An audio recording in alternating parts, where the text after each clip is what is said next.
Hi, இன்னைக்கு vector ஸ்பேஸில் இருக்கிற ஒரு ப்ராப்ளம் டிஸ்கஸ் பண்ணுவோம். பாருங்கள், கொஸ்டின் என்ன சொல்கிறாங்க? Prove that R cross R is a vector space. விஎஸ்னா வெக்டார் ஸ்பேஸ், ஓகேவா? R cross R is a vector space over R under addition and multiplication defined by. அதாவது என்ன சொல்லியிருக்காங்கன்னு ஃபஸ்ட்டு நான் சொல்லிடுறேன். ஆர் கிராஸ் ஆறுன்னு இருக்கு இல்லையா, இதை தான் வெக்டார் ஸ்பேஸ்னு ப்ரூஃப் பண்ண சொல்கிறாங்க. ஆர் கிராஸ் ஆறுங்கிறது இப்போ நம்மளுடைய செட்டு. இந்த செட்டை வெக்டார் ஸ்பேஸ்னு ப்ரூஃப் பண்ண சொல்கிறாங்க. ஓவர் எதை பொறுத்துன்னா ஆரை பொறுத்து, சரியா? அப்போ ஆர் கிராஸ் ஆர் வந்து வெக்டார் ஸ்பேஸ்னால் நம்ம என்ன பண்ணணும்? அந்த வெக்டார் ஸ்பேஸ்க்கு இருக்கணும்னா எல்லா கண்டிஷனையும் சாட்டிஸ்ஃபை பண்ணுதோ அந்த செட்டு தான் வெக்டார் ஸ்பேஸ் இல்லையா? அப்போ லாஸ்ட் கிளாஸில் நம்ம பார்த்தோம் இல்லையா, வெக்டார் ஸ்பேஸுக்கான டெஃபினேஷன். இந்த எல்லா கண்டிஷனையுமே அது சாட்டிஸ்ஃபை பண்ணணும். எந்த செட்டு இந்த எல்லா கண்டிஷனும் சாட்டிஸ்ஃபை பண்ணுதோ அந்த செட்டை தான் நான் என்னன்னு சொல்வேன்? வெக்டார் ஸ்பேஸ்ன்னு சொல்வேன். அப்போ இங்கே ஒன்று சொல்லியிருக்காங்க, ஆர் கிராஸ் ஆறுன்னு ஒரு செட்டு கொடுத்துருக்காங்க. இந்த செட்டு வெக்டார் ஸ்பேஸ்னு ப்ரூவ் பண்ண சொல்கிறாங்க. அப்போ என்னது? இந்த ஆர் கிராஸ் ஆறு இந்த கண்டிஷன் எல்லாத்தையும் சாட்டிஸ்ஃபை பண்ணுதான்னு பார்க்கணும். இந்த கண்டிஷன் எல்லாத்தையும் சாட்டிஸ்ஃபை பண்ணிடுச்சுன்னா இந்த ஆர் கிராஸ் என்னன்னு சொல்லிடலாம்? ஆர் கிராஸ் ஆரை வெக்டார் ஸ்பேஸ் ஓவர் ஆறுன்னு சொல்லிடலாம், சரியா? சரி, அப்போ அதுக்கு ஃபஸ்ட்டு அவங்க என்ன சொல்லுவாங்க அப்படின்னா, அடிஷனையும் மல்டிப்ளிகேஷனையும் டிஃபைன் பண்ணிட்டாங்க. என்னன்னா, நான் கொடுத்துருக்க மாதிரி தான் நீங்கள் அடிஷனை யூஸ் பண்ணிக்கணும், நான் கொடுத்துருக்க மாதிரி தான் மல்டிப்ளிகேஷன் நீங்கள் யூஸ் பண்ணிக்கணும் அப்படின்னு சொல்லிட்டாங்க, ஓகேவா? அப்போ எந்த மாதிரி ஆட் பண்ணணும்னு அவங்க சொல்லியிருக்காங்க. ஆர் கிராஸ் ஆர்னா என்னது? இட்ஸ் 2 டைமென்ஷன் இல்லையா? 2 டைமென்ஷன்லாம் இதிலேருந்து ஒரு எலமெண்ட் எடுக்கணும், இதிலேருந்து ஒரு எலமெண்ட் கிடைக்கணும். இது எல்லாமே ஆர்டர் பேராக தான் இருக்கும். அப்போது 2 எலமெண்ட் எடுக்கிற மாதிரி தான் இருக்கும். இந்த செட்டிலேருந்து ஒரு எலமெண்ட் எடுக்கணும் அப்படின்னா இது எப்படி இருக்கும்? 2 எலமெண்ட்டை தான் ஆர்டர் பேராக தானே வரும். சரி, அப்போது இதிலேருந்து நான் எலமெண்ட் எடுத்தேன்னா இந்த ஃபஸ்ட்டு எலமெண்ட்டு இந்த ஃபஸ்ட் ஆரில் இருக்கும், செகண்ட் எலமெண்ட் வந்து இந்த செகண்ட் ஆரில் இருக்கும், சரியா? சரி, அப்போது இதிலேருந்து நான் ஒரு எலமெண்ட் எடுத்துக்கணுன்னா x1, x2 அந்த மாதிரி எடுத்துக்கிறேன். அடுத்த எலமெண்ட்டு y1, y2 அப்படின்னு எடுத்துக்கிறேன். ஆர்டர் பேராக தான் இருக்கும். ஏன்னா இது ஆர் கிராஸ் ஆர், ஓகேவா? ஆர் கிராஸ் ஆரில் எப்போவுமே எப்படி இருக்கும்? ஆர்டர் பேராக தானே இருக்கும். இப்போ 2 டைமென்ஷன் இருக்குது அப்படின்னா இங்கே 1 இங்கே 2 இருக்குன்னா இந்த பாயிண்ட் என்னது? எனக்கு 1, 2 தானே. அப்போ எப்போவுமே எப்படி இருக்கும்? இந்த மாதிரி ஆர்டர் பேராக தான் இதில் இருக்கிற நம்பர்ஸ்லாம் இருக்கும், சரியா? சரி, அப்போது இதை எப்படி சம் பண்ணணும் அவங்க சொல்லியிருக்காங்க பாரு. கோஆர்டினேட் வைஸு சம் பண்ணணும். அப்போ first element plus first element, அதான் x1 ப்ளஸ் y1. அடுத்தது second element plus second element x2 plus y2. இப்படி தான் ஆட் பண்ணணும். 2 நம்பரை இதிலேருந்து எடுத்துக்கிட்டால் அந்த 2 நம்பரையும் கோஆர்டினேட் வைஸ் ஆட் பண்ணணும்னு சொல்லிட்டாங்க. ஸ்கேலர் மல்டிப்ளிகேஷன் என்ன சொல்லியிருக்காங்க?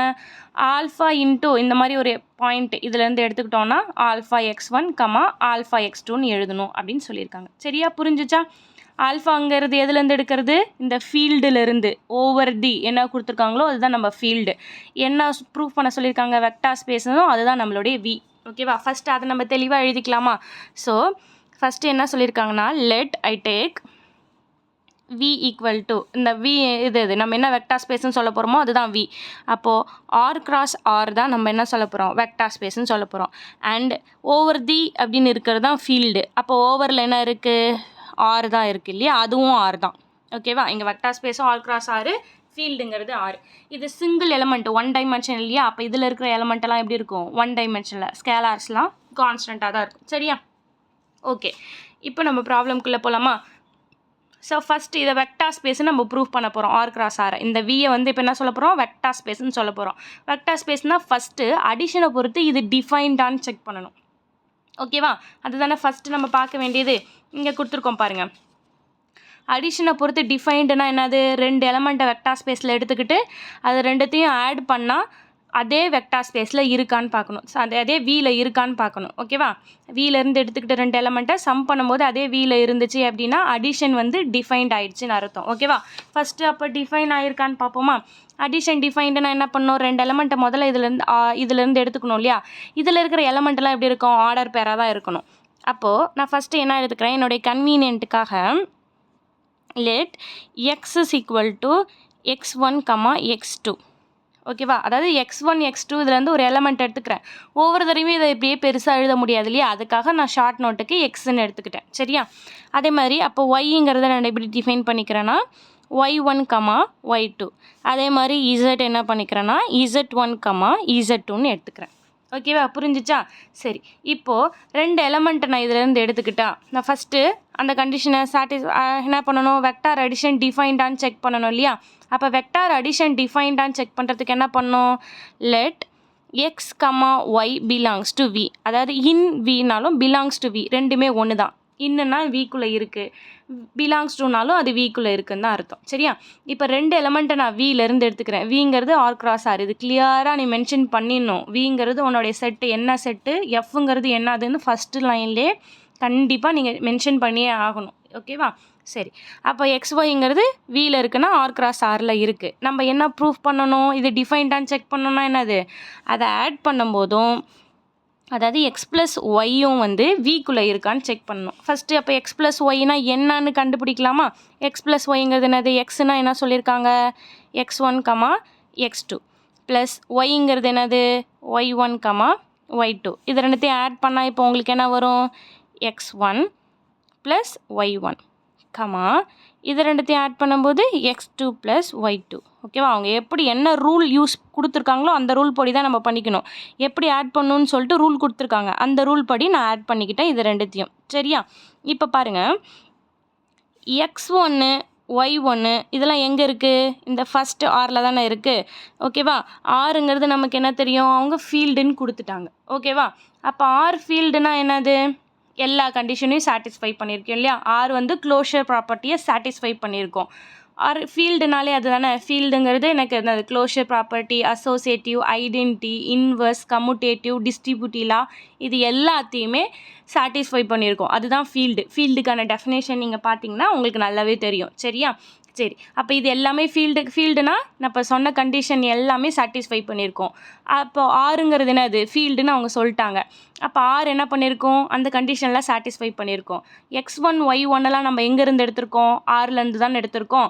அப்போது எக்ஸ் ப்ளஸ் y1 எதில் இருக்கும், ஆரில் தான் இருக்கும். புரியுதா நான் என்ன சொல்கிறேன்னு, x1ம் y1ம் எங்கே இருக்குது, ஆரில் தான் இருக்குது. அப்போது x1 ப்ளஸ் y1 கண்டிப்பாக ஆரில் தான் இருக்கும். ஏன் இது ஆரில் இருக்கும் நான் கண்டிப்பான்னு சொல்கிறேன், ஏன்னா ஆர் வந்து ஃபீல்டுன்னு அவங்க கொடுத்துட்டாங்க. ஓகேவா, ஃபீல்டுன்னு கொடுத்துட்டதுனால ஆர் வந்து ஃபீல்டாக இருக்கணும் அப்படின்னாலே க்ளோஷர் ப்ராப்பர்ட்டியை சாட்டிஸ்ஃபை பண்ணியிருக்கணும். க்ளோஷர்னால் இந்த ரெண்டுத்தையும் சம் பண்ணால் பிலாங்ஸ் டு இந்த செட்டுக்குள்ளே இருக்கிறதா க்ளோஷர் ப்ராப்பர்ட்டி. ஓகேவா, அப்போ இந்த கண்டிஷனை இதை சாட்டிஸ்ஃபை பண்ணியிருந்தால் தான் அது ஃபீல்டாகவே இருக்க முடியும். சரியா, அப்போது இந்த கண்டிஷனை இது சாட்டிஸ்ஃபை பண்ணியிருக்கு. அப்போது x1 y1 எதில் இருக்குது, பிலாங்ஸ் டு ஆரில் இருக்குது. சரியா, அடுத்தது என்னது, x2 ப்ளஸ் y2. இதே மாதிரி x2 y2 இந்த ஆரில் இருக்கும். இந்த ஆருமே இங்கேயும் ஃபீல்டு தான், ஆறு தான் கொடுத்துருக்காங்க. அப்போ அதுக்கும் அதே ரூல் தான். அதனால் நான் பிலாங்ஸ் டு ஆர் கிராஸ் ஆர்னு எழுதிக்கிட்டேன். சரியா, அப்போது x plus y belongs to R cross R முடிஞ்சிருச்சா. அடுத்தது நம்ம என்ன சொல்லணும், இப்போ ஸ்கேலார் மல்டிப்ளிகேஷனும் டிஃபைன்டானு செக் பண்ணணும். ஓகேவா, ஸ்கேலார் மல்டிப்ளிகேஷன் டிஃபைன்டானா என்ன சொல்லணும், இந்த மாதிரி every alpha belongs to F for every x belongs to there exist unique alpha x அதில் வியில் இருக்கான்னு சொல்லணும். சரியா, அப்போ என்ன பண்ணணும், ஃபஸ்ட்டு நான் ஆல்ஃபா எடுத்துக்கிறேன் அண்டு எக்ஸ் எடுத்துக்கிறேன். ஓகேவா, இதை எடுத்துக்கிட்டு நம்ம இப்போ என்ன சொல்லணும், சச் தட் இந்த ஆல்ஃபா எக்ஸு வந்து பிலாங்ஸ் டு வியான்னு செக் பண்ணணும் இல்லையா. சரி பண்ணிவிடுவோமா. அப்போ ஆல்ஃபா எக்ஸுங்கிறது என்னன்னு ஃபஸ்ட் எழுதிக்கலாமா. ஆல்ஃபா இன்ட்டு எக்ஸுங்கிறது என்னது, x1 கமா x2. இப்போ இதை உள்ள மல்டிபிள் பண்ணலாமா. மல்டிபிள் பண்ணுறதுக்கு அவங்க ரூல்ஸ் சொல்லியிருக்காங்க பாருங்கள், அதுபடி தான் நம்ம மல்டிபிள் பண்ணுறோம். அப்போ இதை மல்டிபிள் பண்ணால் என்ன வரும், alpha x1 comma alpha x2. சரியா, அப்போ உள்ளே இருக்க x1ங்கிறது எங்கே இருந்திருக்கோம், ஆறிலிருந்து எடுத்திருக்கோம். ஆல்ஃபா டைம்ஸ் மல்டிபிள் பண்ணால் ஆல்ஃபா எங்கே இருந்திருக்கு, அதுவும் ஆறில் தான் இருக்குது. எஃப்ங்கிறது என்னது, ஆறு தானே. சரியா, அப்போ அதுவும் என்ன இருக்குது, ஆறுலேருந்து தான் இருக்குது. ஆல்ஃபாவும் ஆறில் இருக்குது, x1ம் ஆறில் இருக்குது. அப்போ ரெண்டுத்தையும் மல்டிபிள் பண்ணாலும் எங்கே தான் இருக்கும், ஆறில் தானே இருக்கும். ஏன்னா ஆறு ஃபீல்டுன்னு சொல்லிட்டாங்க. சரியா, அப்போ ஆறு ஃபீல்டுன்னு சொன்னதுனால ஆல்ஃபாவும் ஆறில் இருக்குது, x1ம் ஆறில் இருக்குது. அப்போ இதோட மல்டிப்ளிகேஷனும் எங்கே இருக்குது, ஆறில் தான் இருக்கும். ஏன், ஆறு வந்து ஃபீல்டுன்னு சொன்னதுனால மட்டும்தான் இதெல்லாம் நம்மளால் யூஸ் பண்ண முடியுது, இல்லைன்னா நம்மளால் பண்ணவே முடியாது. சரியா, சரி பிலாங்ஸ் டு, அப்போது இந்த இது ஆல்ஃபா x1 ஆறில் இருக்கும், அதே மாதிரி ஆல்ஃபா x2வும் ஆறில் இருக்கும். அதனால் ஆர் கிராஸ் ஆரில் ஆல்ஃபா எக்ஸ் வந்துடுச்சு. So alpha x belongs to R cross R. புரிஞ்சிச்சா. அப்போ என்ன பண்ணிட்டோம், இப்போ ரெண்டுத்தையுமே டிஃபைன் பண்ணிட்டோம். Addition multiplication scalar multiplication define பண்ணியாச்சு. இனி சரன்னு நமக்கு இருக்கிற கண்டிஷன் எல்லாம் சாட்டிஸ்ஃபை பண்ணுதான்னு தான் பார்க்க போகிறோம். ஓகேவா? ஃபஸ்ட்டு அண்டர் அடிஷனுக்கு இந்த சாட்டிஸ்ஃபை பண்ணுதான்னு பார்த்துடலாமா? ஸோ ஃபஸ்ட்டு என்னது? Under addition. ஓகேவா? சரி, அண்டர் அடிஷனில் ஃபஸ்ட்டு கண்டிஷன் என்னது? A1ங்கிறது கம்யூட்டேட்டிவ் ப்ராப்பர்ட்டி இல்லையா?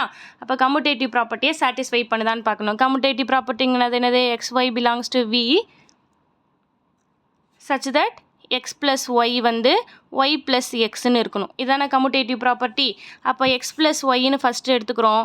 Y ப்ளஸ் எக்ஸ் கிடைக்குதான்னு செக் பண்ணணும். சரியா? எக்ஸுங்கிறது என்னது? உங்களுக்கு தெரியும், நம்ம மென்ஷன் பண்ணிட்டோம். X1, X2 ப்ளஸ் ஒய்ங்கிறது என்னது? Y1, Y2. இது ரெண்டுத்தையும் உங்களுக்கு சம் பண்ணவும் தெரியும். ஆல்ரெடி சொல்லிட்டாங்க இங்கே எப்படி சம் பண்ணணும்னு. சரியா? அதுபடி இங்கே சம் பண்ண என்ன வரும்? X1 plus Y1, X2 plus Y2. அவ்வளோதான். கொடுத்துருக்கிறத வரைக்கும் டீட்டெயில்டாக நம்ம என்ன பண்ணிட்டோம்?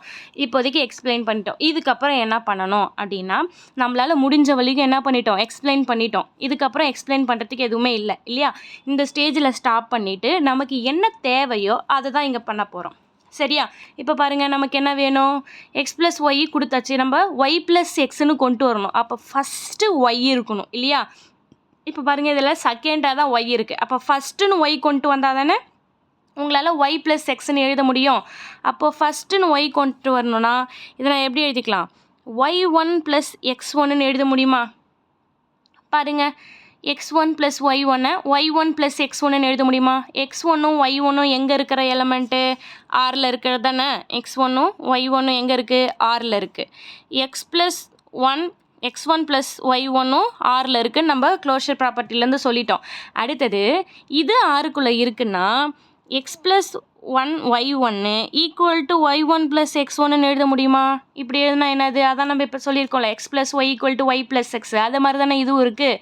ஆனால் இங்கே என்ன 1 கொடுத்துருக்கோம், அவ்வளோதான். X1 plus Y1 equal to Y1 plus X1. ஏன்னா ஆறுங்கிறது என்னது? கம்யூட்டேட்டிவ் ப்ராப்பர்ட்டியும் சாட்டிஸ்ஃபை பண்ணியிருக்கோம். ஏன்னா ஆர் ஃபீல்டு. இங்கே ஆர் ஃபீல்டுங்கிறது எவ்வளோ ஹெல்ப் பண்ணுது பாருங்கள். இந்த ஒரே ஒன்றை வச்சு தான் நம்ம எல்லாத்தையுமே சால்வ் பண்ண போகிறோம். ஆறு ஃபீல்டாக இருக்கிறதுனால மட்டும்தான் இதெல்லாம் நம்மளால் யூஸ் பண்ண முடியுது. ஸோ ஃபீல்டு என்ன கண்டிஷனும் சாட்டிஸ்ஃபை பண்ணியிருக்கோம். கம்யூட்டேட்டிவ் ப்ராப்பர்ட்டி சாட்டிஸ்ஃபை பண்ணியிருக்கோம். அதனால் ஆறு கம்யூட்டேட்டிவை சாட்டிஸ்ஃபை பண்ணியிருக்கிறதுனால நான் என்ன எழுதிக்கலாம்? X plus Y1 Y1 plus X1ன்னு மாற்றி எழுதிக்க முடியும். சரியா? அப்போ இது என்னது? Y2 ப்ளஸ் X2ன்னு எழுதிக்கலாம். சேம் ரூல் தான். சரியா? அப்போது இப்போ அதுக்கப்புறம் என்ன பண்ணணும்? நமக்கு செப்பரேட்டாக ஒய்யும் எக்ஸும் தேவை இல்லையா? ஏன்னா Y ப்ளஸ் எக்ஸ்ன்னு தானே எழுதணும். அப்போ ஒய்யை தனியாக எக்ஸை தனியாக பிரிச்சிடலாமா? இப்போ ரெண்டுத்தையும் பிரித்தா என்ன வரும்? ஒய்யை மட்டும் தனியாக பிரித்தா Y1, Y2 நடுவில் ப்ளஸ் இருக்கு இல்லையா? அப்போ ப்ளஸ்ஸு X1, X2. அதாவது இங்கே இப்படி பிரித்து இருக்கிறத சேர்த்து இங்கே எழுதணும் இல்லையா? அதே தான், சேர்த்து எழுதிருக்கிறத இப்போ இங்கே பிரித்து எழுதுகிறோம். அவ்வளோதான், ரிவர்ஸ் ப்ராசஸ் தான் பண்ணுறோம். சரியா? சரி, அப்போ Y1, Y2ங்கிறது என்னது? ஒய்.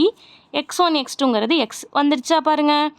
அவ்வளோதான், ரொம்ப சிம்பிள். இதே மாதிரி தான் எல்லா ப்ராப்பர்ட்டியும் நம்ம சாட்டிஸ்ஃபை பண்ண போகிறோம். சரியா? அடிஷன் புரிஞ்சிடுச்சா? இதே மாதிரி நம்ம இப்போ அசோசியேட்டிவ் பண்ணலாமா? செகண்ட் என்னது? அசோசியேட்டிவ் தானே. அப்போ A2 என்னது? Associative condition. அசோசியேட்டிவ்ங்கிறது என்னது? For every X, Y, Z belongs to vector space such that என்ன condition? X plus y plus z equal to X plus y plus z. இதானே நம்ம ப்ரூஃப் பண்ணணும். சரி, இப்போ ஃபஸ்ட்டு லெஃப்ட் ஹேண்ட் சைடு எடுத்துகிட்டு right hand side கொண்டு வரலாமா? இப்போ பாருங்கள், சூப்பராக உங்களுக்கே புரிஞ்சிடும் பாருங்கள். X plus y plus z equal to, இப்போ நம்ம என்ன பண்ணுவோம்? தெரிஞ்சதெல்லாம் எக்ஸ்பிளைன் பண்ணுவோம் இல்லையா? அப்போ எக்ஸ்பிளைன் பண்ணலாமா? எக்ஸு ஒய் இசட்லாம் என்னான்னு? சரி, அப்போது எக்ஸுங்கிறது என்னது? X1, X2 அதான் எக்ஸோடைய வேல்யூ. ப்ளஸ் ஒய்ங்கிறது என்னது? Y1, Y2. இதுக்கு ஒரு ப்ராக்கெட். இது தனியாக ஒரு ப்ராக்கெட்டில் இருக்குது. அந்த ப்ராக்கெட் தான் நான் இங்கே போட்டிருக்கேன். சரியா? ப்ராக்கெட் எப்பயுமே மாற்றக்கூடாது. X ப்ளஸ் ஒய் இருக்கிறத அப்படியே போட்டுக்க. எப்போ மாற்றணுமோ அப்போ மட்டும்தான் மாற்றணும். இசட்டுங்கிறது என்னது? Z1, Z2. அதாவது ப்ராக்கெட்டை மாற்றுறதுக்கு ரூல்ஸ் இருக்குது இல்லையா? அந்த ரூல்ஸ் படி தான் நம்ம செய்யணும். சரி, எப்போவுமே போர்ட் மாஸ் ரூல் படி என்ன பண்ணுவோம்? ப்ராக்கெட்குள்ளே இருக்கிறது தான் பண்ணுவோம் இல்லையா? அப்போ ப்ராக்கெட்குள்ளே இருக்கிறத பண்ணலாமா? இது ரெண்டு வேல்யூவும் உங்களுக்கு ஆட் பண்ண தெரியும் தானே? கண்டிஷன் படி ஆட் பண்ணால் உங்களுக்கு என்ன கிடைக்கும்? First number X1 plus Y1 comma அடுத்த நம்பர் என்னது x2 ப்ளஸ் y2. ஓகேவா, இதை ரெண்டுத்தையும் ஆட் பண்ணி எழுதிட்டேன். Just x1 y1 comma x2 y2 plus இங்கே என்ன இருக்குது z1 கமா z2. இப்போ பாருங்கள், இது ஒரு நம்பர் தானே, x1 y1ங்கிறது ஒரு நம்பர் தானே, ரெண்டுத்தையும் சம் பண்ணிட்டா ஒரு நம்பர் தானே இருக்கும். கமா x2 y2ங்கிறது இன்னொரு நம்பர். இப்போ எப்படி இருக்குது, இங்கே ஒரு நம்பர் கமா இன்னொரு நம்பர்னு இருக்குது, இங்கேயும் ஒரு நம்பர் கமா இன்னொரு நம்பர்னு இருக்குது. எப்படி இருந்தால் எப்படி சம் பண்ண தெரியும், நமக்கு கொடுத்துருக்க ரூல் படியே பண்ணிக்கலாமா. இது இங்கே ஒரு நம்பர் இங்கே ஒரு நம்பர் இங்கே ஒரு நம்பர் இங்கே ஒரு நம்பர் இருந்தால் கோஆர்டினேட் வைஸ் ஆட் பண்ணிக்கலாம் இல்லையா. அதே மாதிரி தானே இங்கேயும் இருக்குது. என்ன இங்கே கொஞ்சம் பெரிய நம்பராக இருக்குது அவ்வளோதானே தவிர்த்து இது எல்லாம் ஒரே நம்பர் தான். அப்போ இப்போ ஆட் பண்ணிக்கலாமா. ஆட் பண்ணால் என்ன கிடைக்கும், இந்த ஃபஸ்ட்டு நம்பரும் அதாவது x1 plus y1 plus z1. ஏன்னா இங்கே ப்ராக்கெட் போட்டிருக்கேன், இது ப்ராக்கெட்குள்ளே தான் இருக்குது, அதனால தான் ப்ராக்கெட் போட்டிருக்கேன் சரியா. ப்ளஸ் z1 கமா அதே மாதிரி ரெண்டாவது நம்பர் என்ன நம்பர் பண்ணிங்கன்னா x2 plus y2 plus z2. ஓகேவா, புரிஞ்சிச்சா என்ன பண்ணியிருக்கோன்னு. ஜஸ்ட்டு இந்த ப்ராக்கெட் ஆகிருந்து ரிமூவ் பண்ணவே இல்லை, அப்படியே z1 z2 இது கூட ஆட் பண்ணியிருக்கேன். புரிஞ்சிச்சா. சரி, இப்போது நம்ம முடிஞ்ச வரைக்கும் நம்ம எக்ஸ்பிளைன் பண்ணிட்டோம். இதுக்கப்புறம் இதை ஆட் பண்ணுறதுக்கு எதுவுமே இல்லை இல்லையா. அந்த ஸ்டேஜ் வரைக்கும் ஸ்டாப் பண்ணிவிட்டு இப்போ என்ன பண்ணணும், நமக்கு என்ன தேவையோ அதுக்குப்படி இங்கே மாற்ற ஆரம்பிக்கணும் இப்போது சரியா. இப்போ பாருங்கள் என்ன பண்ணிட்டோம், x1 y1 ப்ளஸ் z1ன்னு எழுதியாச்சு. நமக்கு இப்போ என்ன தேவை, எக்ஸு தனியாக கொண்டு வந்துடணும், ஒய்யை தான் இசட் கூட சேர்க்கணும் இல்லையா. அதாவது ப்ராக்கெட்டை இன்டர்சேஞ்ச் பண்ணணும். இங்கே இருக்கிற ப்ராக்கெட் என்ன பண்ணணும், இங்கே பக்கம் சேஞ்ச் பண்ணணும். இப்போ எக்ஸை மட்டும் பிரிச்சுட்டு ஒய் இசட்டை சேர்க்கணும். இங்கே பாருங்கள், இப்போ இதை நான் என்ன பண்ண முடியும், இப்படி எழுத முடியுமான்னு பாருங்கள். x1 plus y1 plus z1. ஓகேவா, என்ன பண்ணியிருக்கோம், அதாவது x1 plus y1 plus z1 is equal to x1 plus y1 plus z1 கேட்குறேன். பாருங்கள், எக்ஸு ஒய் z1 இது எல்லாமே எங்கே இருக்குது, ஆரில் இருக்குது. ஆர் அசோசியேட்டிவ் ப்ராப்பர்ட்டியை சாட்டிஸ்ஃபை பண்ணும், ஏன்னா ஆர் ஃபீல்டு. புரிஞ்சிச்சா. ஆறு அவங்க தான் கொடுத்துருக்காங்க, ஓவர் ஃபீல்டு எஃப் ஆறுன்னு கொடுத்துட்டாங்க. ஆர் என்னது, அப்போ ஃபீல்டுனாலே அசோசியேட்டிவ் ப்ராப்பர்ட்டியை சாட்டிஸ்ஃபை பண்ணும். அப்போ ஃபீல்டு அசோசியேட்டிவ் ப்ராப்பர்ட்டியை சாட்டிஸ்ஃபை பண்ணுங்கிறதுனால இந்த கண்டிஷனை நான் எப்படி மாற்றி எழுதிக்கலாம், இந்த மாதிரி எழுதிக்கலாம். ஓகேவா, புரிஞ்சிச்சா. அப்போ இதை இந்த மாதிரி எழுதிக்கிட்டேன். புரிஞ்சிச்சா. நம்ம எவ்வளோ எக்ஸ்பிளைன் பண்ண முடியுமோ அது வரைக்கும் எக்ஸ்பிளைன் பண்ணிவிட்டு அப்புறம் நமக்கு தேவையானதை மாற்ற முடியுமான்னு பார்க்குறோம். ஓகேவா, மாற்ற முடியுது. எதனால், ஆர்லாம் இதெல்லாம் ஆரில் இருக்குது. ஆர் ஃபீல்டுங்கிறதுனால மட்டும்தான். ஃபீல்டு இந்த எல்லா கண்டிஷனுமே சாட்டிஸ்ஃபை பண்ணும், நம்ம பண்ணுற எல்லா கண்டிஷனுமே ஃபீல்டு சாட்டிஸ்ஃபை பண்ணியிருக்கோம். அதனால தான் நமக்கு இது எல்லாமே ரொம்ப ஹெல்ப்ஃபுல்லாக இருக்குது சரியா. சரி, அடுத்தது அதே மாதிரி இதை யூஸ் பண்ணிக்கலாமா, ப்ராக்கெட்டை இன்டர்சேஞ்ச் பண்ணி x2 மட்டும் தனியாக பிரிச்சுட்டு ஒய்யும் இசட்டையும் ஆட் பண்ணி எடுத்துக்கலாமா. அப்போ x2 plus y2 plus z2. புரிஞ்சிச்சா எப்படி எழுதியிருக்கோன்னு. சரி, அவ்வளோதான், நமக்கு தேவையானதை உள்ளே மாற்றியாச்சு. இதுக்கப்புறம் சரன்னு என்ன பண்ணணும், ரிவர்ஸ் ப்ராசஸ் தான், தனித்தனியாக பிரிக்க வேண்டியதான். எக்ஸை தனியாக ஒய் தனியாக இசட் தனியாக சரியா. இப்போ எக்ஸை மட்டும் ஃபஸ்ட்டு தனியான எக்ஸ் தானே வெளியே இருக்குது. அப்போ எக்ஸை மட்டும் தனியாக பிரித்து எழுதிடலாமா. எக்ஸை மட்டும் தனியாக பிரிச்சுனா உங்களுக்கு என்ன வரும், x1 கமா x2 ப்ளஸ் உள்ள என்ன இருக்குது y1 plus z1 comma y2 plus z2 சரியா. சரி, இப்போ ஒய்யும் இசட்டையும் பிரிச்சுக்கலாமா. அதே மாதிரி ப்ளஸ் ஒய் இசட்டையும் பிரித்தா ஃபஸ்ட்டு ஒய்யை பிரிக்கலாம், y1 கமா y2, ஏன்னா ஒய் தான் ஃபஸ்ட்டு இருக்குது. ப்ளஸ்ஸு அடுத்தது இசட் பிரித்தா z1 கமா z2. இங்கே இப்படி பண்ணிட்டு வந்ததை அப்படியே மறுபடியும் ரிவர்ஸ் பண்ணி இங்கே கொண்டுட்டு வந்துடுறோம் சரியா. எங்கே மாற்றுறோம், ப்ராக்கெட்டை உள்ளே போய் தான் மாற்றணும். அதனால் எல்லாத்தையும் எக்ஸ்பிளைன் பண்ணி உள்ளே ப்ராக்கெட்டை மாற்றிட்டு மறுபடியும் வெளியே வந்துடுறோம் சரியா. x1 x2ங்கிறது என்னது, எக்ஸு ப்ளஸ்ஸு y1 y2ங்கிறது ஒய் ப்ளஸ்ஸு இசட். ஓகேவா, இப்போ பாருங்கள், x plus y plus z x plus y plus இசட்னு ப்ரூவ் பண்ணிட்டோம். அவ்வளோதான் அசோசியேட்டிவ் கண்டிஷனை. அப்போ ஆர் கிராஸ் ஆர் சாட்டிஸ்ஃபை பண்ணிடுச்சு. அடுத்தது A3 ஐடென்டிட்டியை சாட்டிஸ்ஃபை பண்ணுதா, ஐடென்டிட்டி எக்ஸிஸ்ட் ஆகுதா அப்படின்னு பார்க்கணும். ஓகேவா, ஐடென்டிட்டி எக்ஸிஸ்ட்டுக்கு என்னது, there exist 0 belongs to V such that x plus 0 எக்ஸே கிடைக்குதான்னு பார்க்கணும் for every x belongs to வீக்கு சரியா. அப்போது எக்ஸ் ப்ளஸ் 0வோடைய வேல்யூ நமக்கு என்ன வரணும், எக்ஸ்ன்னு வரணும். வருதான்னு செக் பண்ணிடலாமா. எக்ஸுங்கிறது என்னது, x1 கமா x2 ப்ளஸ்ஸு ஜீரோவும் வியில் தான் இருக்குது வெக்டார் ஸ்பேஸு. அப்போ வி இங்கே பாருங்கள், ஜீரோவும் வெக்டார் ஸ்பேஸ்னால் என்னது, ஆர் கிராஸ் ஆர் தானே இங்கே. அப்போ 2 டைமென்ஷனில் தான் இது இருக்குது. அப்படின்னா என்ன அர்த்தம், 0,0ன்னு இருக்குன்னு அர்த்தம். சரியா, அப்போ ஆரோவை எப்படி எழுதிக்கலாம், 0,0ன்னு எழுதிக்கலாமா இந்த ஜீரோவையும். அப்போது என்ன பண்ணிக்கலாம், இப்போ கோஆர்டினேட் வைஸ் சம் பண்ணிக்கலாமா, ஃபஸ்ட்டு செகண்ட் எலமெண்ட்டு. அப்போ x1 + 0, x2 + 0. புரிஞ்சிச்சா, இப்போ எக்ஸ்பிளைன் பண்ண வழிக்கு முடிஞ்சிடுச்சா. இப்போ நமக்கு தேவையானது கிடைக்குதா பாருங்கள். x1 + 0 வேல்யூ என்னது, x1ன்னு எழுதிக்கலாமா. ஏன்னா இது ரெண்டும் ஆரில் இருக்குது. ஆர் வந்து எகெயின் ஐடென்டிட்டியை சாட்டிஸ்ஃபை பண்ணும், ஆருக்கு ஐடென்டிட்டி எக்ஸிஸ்ட் ஆகும். அப்போ ஐடென்டிட்டி கூட எதை ஆட் பண்ணாலும் x1 தான் கிடைக்கும். ஏன்னா ஆர் வந்து ஆல்ரெடி இதெல்லாம் ஆரில் இருக்கிற நம்பர். ஓகேவா, ஆர் ஆல்ரெடி ஃபீல்டுங்கிறதுனால நம்ம அதை யூஸ் பண்ணிக்கலாம். அப்போ x1, x2னே கிடச்சிரும். x1 x2ங்கிறது என்னது, ஜஸ்ட் எக்ஸு. அப்போ x + 0 xன்னு வந்துடுச்சு. புரிஞ்சிச்சா, சூப்பர். அதே மாதிரி இன்வர்ஸும் செம்ம ஈஸி தான். இன்வர்ஸுக்கு என்னது, அதே கண்டிஷன் யூஸ் பண்ணிக்கலாமா. For every x v there exists y in v such that x + y = என்னது, 0ன்னு கிடைக்கணும் இல்லையா. கிடைக்குதான்னு செக் பண்ணிக்கலாமா. அப்போ x + y என்னன்னு பாருங்கள். x-உடைய value x1, x2 + y1, y2. சரியா, இப்போ இது கோஆர்டினேட் வைஸ் சம் பண்ணலாமா. சம் பண்ண என்ன வரும், x1 + y1, ஓகே. இப்போது நம்ம இன்வர்ஸுங்கிறத நம்ம வந்து ஜஸ்ட் ஒய்ங்கிறது வேறு ஒரு லெட்டர் இல்லையா. ஆனால் நம்ம இங்கே என்ன பண்ணிக்கிறோம், இன்வர்ஸுக்கு -xன்னு எடுத்துக்கிறோம். அப்போ தான் நமக்கு ஆட் பண்ணும்போது 0 கிடைக்கும்.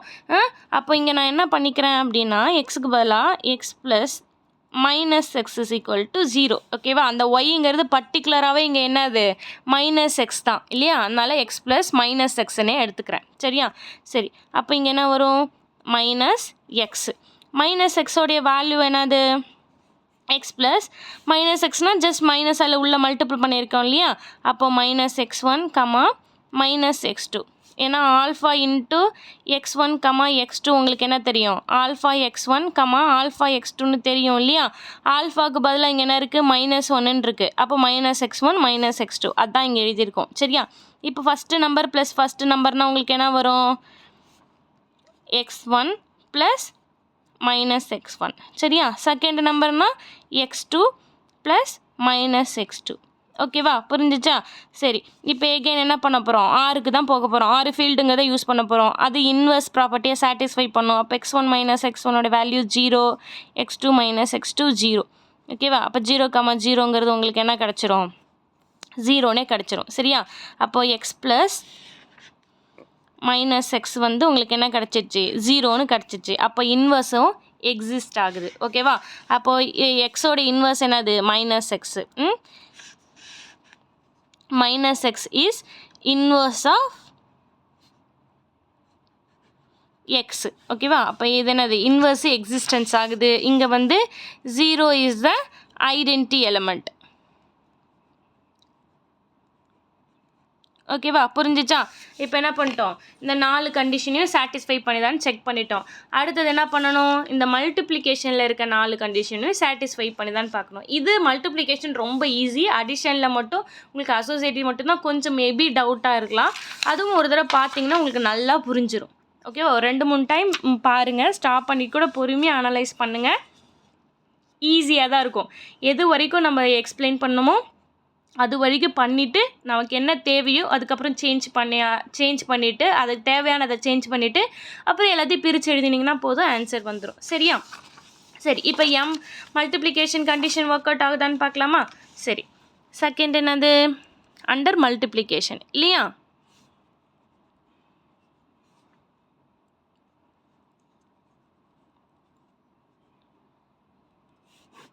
ஓகே, மல்டிப்ளிகேஷனில் ஃபஸ்ட்டு கண்டிஷன் என்னது, m1ங்கிறது alpha into x + y = alpha x + alpha y for every alpha belongs to f and x, y belongs to v. சரியா, இப்போது இந்த கண்டிஷன் ஒர்க் ஆகுதான்னு பார்க்கலாமா. அப்போ ஃபஸ்ட் என்ன பண்ணிக்கணும், லெஃப்ட் சைடு எடுத்துக்கணும். ஆல்ஃபா இன்ட்டு x + y வந்து இது வருதான்னு செக் பண்ணணும். சரியா, சரி, செக் பண்ணிடலாமா. அப்போ ஆல்ஃபா எழுதியாச்சு. எக்ஸுங்கிறது என்னது, x1, x2 + ஒய்ங்கிறது என்னது y1, y2 இது ரெண்டும் நமக்கு சம் பண்ணவும் தெரியும் இல்லையா? சம் பண்ணி எழுதுங்க. என்ன வரும்? x1 + y1, x2 + y2. ஓகேவா? புரிஞ்சிச்சா? உள்ள சம் பண்ணிட்டோமா? சரி, இப்போ ஆல்ஃபா உள்ளே எடுத்துகிட்டு போய் மல்டிபிள் பண்ணிக்கலாமா? ஆல்ஃபா உள்ளே மல்டிபிள் பண்ணால் என்ன வரும்? Alpha x1 + alpha y1, alpha x2 + alpha y2. ஓகேவா? மல்டிபிள் பண்ணியாச்சா? சரி, இப்போ நமக்கு என்ன தேவைங்கிறத நம்ம பார்க்கணும். Alpha x plus alpha y. அப்போ ஃபஸ்ட்டு ஆல்ஃபா எக்ஸ் வரணும், அப்புறம் தான் ஆல்ஃபா ஒய். அப்போது எக்ஸ் எல்லாம் என்ன பண்ணிக்கணும்? தனியாக பிரித்து எழுதிக்கணும். அப்போ ஆல்ஃபா எக்ஸ் தனியாக பிரித்து எழுதிக்கலாமா?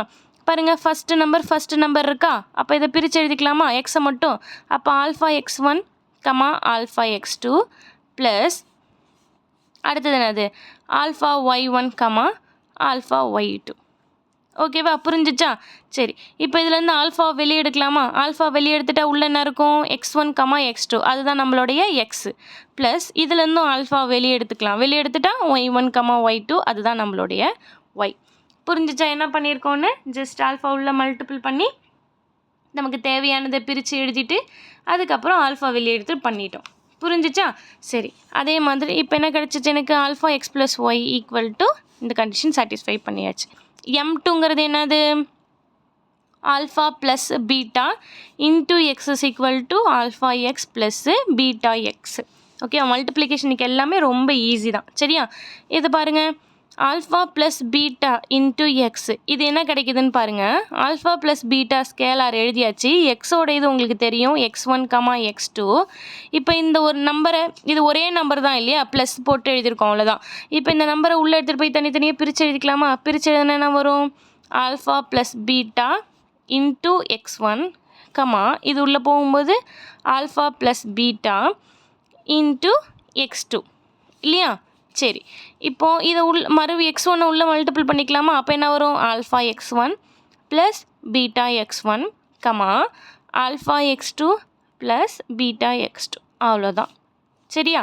இப்போ முடிஞ்ச வரைக்கும் எக்ஸ்பிளைன் பண்ணிட்டோம். இப்போ நமக்கு என்ன தேவைன்னு பார்க்குறோம். Alpha x plus beta X. அப்போ ஆல்ஃபா எக்ஸ் மட்டும் தனியாக வேணும். அப்போ ஆல்ஃபா எக்ஸை மட்டும் பிரிச்சுக்கலாமா தனியாக? Alpha x1, alpha x2 plus பீட்டாவை அதை மாதிரி பிரித்தா பீட்டா x1, பீட்டா x2. சரியா? இப்போ முன்ன பண்ண மாதிரி தான். ஆல்ஃபா வெளியே எடுத்துட்டா உள்ள என்ன இருக்கும்? x1, x2 அதான் நம்மளுடைய எக்ஸு. ப்ளஸ் பீட்டாவை வெளியே எடுத்துட்டா உள்ள x1, x2 இருக்கும், அதுதான் நம்ம எக்ஸு. அப்போ alpha plus beta into X என்னன்னு கிடச்சிருச்சு? ஆல்ஃபா எக்ஸ் ப்ளஸ் பீட்டா எக்ஸ்ன்னு கிடச்சிருச்சு. சரியா? அடுத்தது m3 பார்க்கலாமா? m3ங்கிறது என்னது? Alpha beta into x equal to alpha into beta x. ஓகேவா? இதெல்லாம் ஃபார் எவ்ரி ஆல்ஃபா பீட்டா எஃப்பில் இருக்கணும், and for every x belongs to வியில் இருக்கணும் இல்லையா? அதே மாதிரி இங்கேயும் என்னது? For every alpha beta belongs to f and for every x belongs to v. சரியா? சரி, ஆல்ஃபா பீட்டா இன்டூ எக்ஸு இது என்னன்னு கொண்டு வரணும்? இந்த ரைட் சைடு கொண்டு வரணும். சரியா? இப்போ லெஃப்ட் சைடு இருக்க எழுதிக்கலாமா? ஆல்ஃபா பீட்டாவை ஃபஸ்ட்டு எழுதிக்கோங்க. எக்ஸுங்கிறது என்னது? x1, x2. இப்போ உள்ள மல்டிபிள் பண்ணிக்கலாமா? இதை எடுத்துகிட்டு போயிட்டு அப்போ என்ன வரும்? Alpha beta into x1, alpha beta into x2. சரியா? இப்போ இதை ப்ராக்கெட்டை சேஞ்ச் பண்ணி எழுதிக்கலாமா? அப்போ என்ன வரும்? Alpha into beta x1, alpha into beta x2. என்னது? ஆர் ஃபீல்டுங்கிறதுனால தான் இதெல்லாம் பண்ண முடியுது. சரிதா? சரி, அப்போ என்ன எழுதிக்கலாம்? Alpha into beta x1, alpha into beta x2ன்னு எழுதிக்கிட்டோமா? சரி, இப்போ நமக்கு என்ன தேவைது? ஆல்ஃபா வெளியே எடுத்துகிட்டு பீட்டா எக்ஸ் தானே உள்ளே இருக்கணும். பாருங்கள், ஆல்ஃபா காமனாக இருக்கா ரெண்டுத்துக்கும்? அப்போ வெளியே எடுத்துக்கலாமா? ஆல்ஃபா வெளியே எடுத்துட்டா உள்ளே என்ன இருக்குது? Beta x1, beta x2. சரியா? அப்போ ஆல்ஃபா வச்சுக்கிட்டு இப்போ பாருங்கள், ப்ராக்கெட்டை ஓப்பன் பண்ணியாச்சு. பீட்டாவை மட்டும் வெளியே எடுத்துக்கிறேன். ஓகேவா? பீட்டா வெளியே எடுத்துகிட்டா உள்ள என்ன இருக்கும்? x1, x2 இருக்குமா? x1, x2வோட வேல்யூ என்னது? எக்ஸ். அவ்வளோதான். அப்போ ஆல்ஃபா பீட்டா இன்டூ எக்ஸ் வந்து ஆல்ஃபா பீட்டா எக்ஸ்ன்னு எழுதியாச்சு. ஓகேவா? சரி, அடுத்தது m4 கண்டிஷன் எழுதிக்கலாமா? அப்போ m4 என்னது? 1.x is equal to xன்னு சொல்லணும் இல்லையா? For every x belongs to V and 1 belongs to F இல்லையா? சரி, அப்போ 1 டாட் எக்ஸ் வந்து என்னன்னு சொல்லணும், நம்ம எக்ஸ்ன்னு சொல்லணும். அப்போ 1 டாட் எக்ஸுங்கிறது என்னது, x1 கமா x2. சரியா? இப்போ 1 உள்ளே மல்டிபிள் பண்ணிக்கலாமா? அப்போ என்ன வரும், 1 into x1 comma 1 into x2. சரியா? இப்போ 1 இன்ட்டு x1ங்கிறது என்னது, x1 தான் இல்லையா? 1 இன்ட்டு x2 x2 தான் இல்லையா? சரி, அப்போ x1 கமா x2ங்கிறது என்னது, ஜஸ்ட் எக்ஸ். அப்போ 1 டாட் எக்ஸ் எனக்கு என்னன்னு கிடச்சிருச்சு, எக்ஸ்ன்னு கிடச்சிருச்சு. அப்போ நம்ம என்ன பண்ணிக்கிட்டோம், அடிஷனில் இருந்த அந்த 4 கண்டிஷனையும் சாட்டிஸ்ஃபை பண்ணுதான்னு செக் பண்ணிட்டோம். 4யுமே சாட்டிஸ்ஃபை பண்ணிடுச்சு. அதே மாதிரி மல்டிப்ளிகேஷன்லேயும் பார்த்தீங்கன்னா 4 கண்டிஷனையுமே சாட்டிஸ்ஃபை பண்ணிடுச்சு. ஃபஸ்ட்டு நம்ம டிஃபைன்டான்னு பார்க்குறோம், அந்த டிஃபைண்டும் பண்ணிடுச்சு இல்லையா? டிஃபைன்டானதை செக் பண்ணிட்டோம். அப்போ அதுக்குள்ளே பிலாங்ஸ் டூலே இருந்தது. 2 நம்பர் எடுத்துகிட்டு ஆட் பண்ணும்போது இருந்துச்சு, ஸ்கேலாரோட மல்டிபிள் பண்ணும்போது இருந்துச்சு. சரியா? இப்போ எல்லாத்தையும் இது சாட்டிஸ்ஃபை பண்ணதுனால நான் என்னன்னு எழுதிக்கலாம், லாஸ்ட்டாக ஃபைனலாக இதை முடிச்சுட்டு அப்போது R cross R is a vector space. அவ்வளோதான், ஆர் கிராஸ் ஆரை வெக்டார் ஸ்பேஸ்ன்னு சொல்லிட்டோம். புரிஞ்சிச்சா? எல்லா கண்டிஷனும் சாட்டிஸ்ஃபை பண்ணாலே அது வெக்டார் ஸ்பேஸ். அவ்வளோதான் இந்த ப்ராப்ளம். சரியா? தேங்க்யூ.